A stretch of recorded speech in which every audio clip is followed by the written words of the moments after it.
Hello, magandang araw mga kasari. Ayan, for today's video,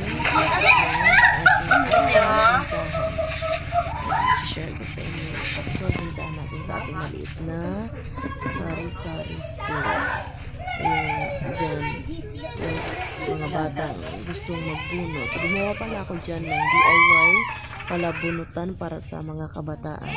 Kasi maraming nagtatanong dito sa akin kung mayroon ba daw akong palabunutan. Ayan.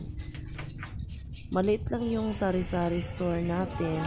Minsan kumikita lang ako ng 1,000 mahigit sa isang araw. Simpleng sari-sari store lang talaga dito sa probinsya. Hindi gaano kalakasan yung benta. Kaya pinagtsatsagaan ko na rin, at least may pandagdag ako sa araw-araw namin income. Yan. Hindi ganun karami yung mga kabataan na pupunta dito kasi yung tindahan ko bali na sa looban na siya. Pero kahit ganun pa man, sawa ng Diyos, mayroon pa rin namang bumibili pa unti-unti. Kaya malaking tulong na rin yun para sa akin at sa aking pamilya. Yan. Kahapon, yun yung pinag-grocery natin na worth of 900 plus. Kung titingnan mo, maliit lang talaga siya. O parang hindi mo masyadong mapansin kung ano yung nadagdag. Halos chichirya lang yung na-grocery ko. Tapos kunting asukal, kunting soft drinks, load, yun lang. 900 plus worth of groceries.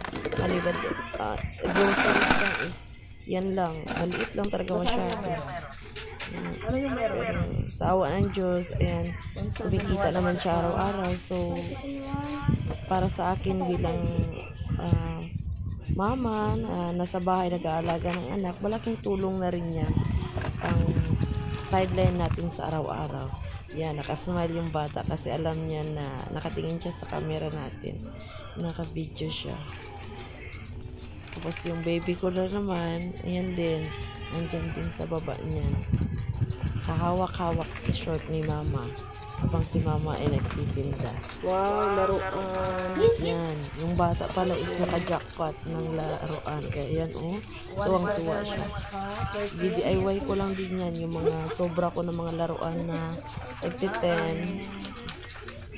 Yan, ginawa ko pala bunutan para mabilis maubos. Maliit lang talaga yung aming sari-sari store dito. Pero kung may tiyaga ka talaga, kahit gaano pa kaliit o kalaki yung negosyo ating papasukin, kung yun talaga yung passion mo, alam mo talaga na masaya ka sa ginagawa mo kahit na hindi naman ganun kalaki yung kita.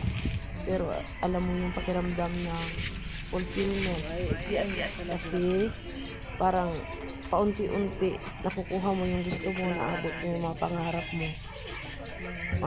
Tulad ko ng mga nabaguhan sa sari-sari store, ni-encourage ko kayo na laban lang, huwag tayo mawala ng pag-asa kasi lahat naman nagsisimula sa maliit. Malay mo itong maliit na negosyo natin ang mag-aahon sa atin sa kahirapan balang araw.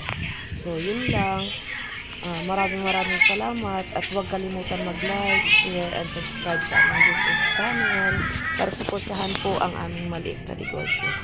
Yun lang, at maraming salamat sa inyong panonood at sana na hindi kayo magsawang suportahan ang mga katulad natin, katulad ko rin na small business owner.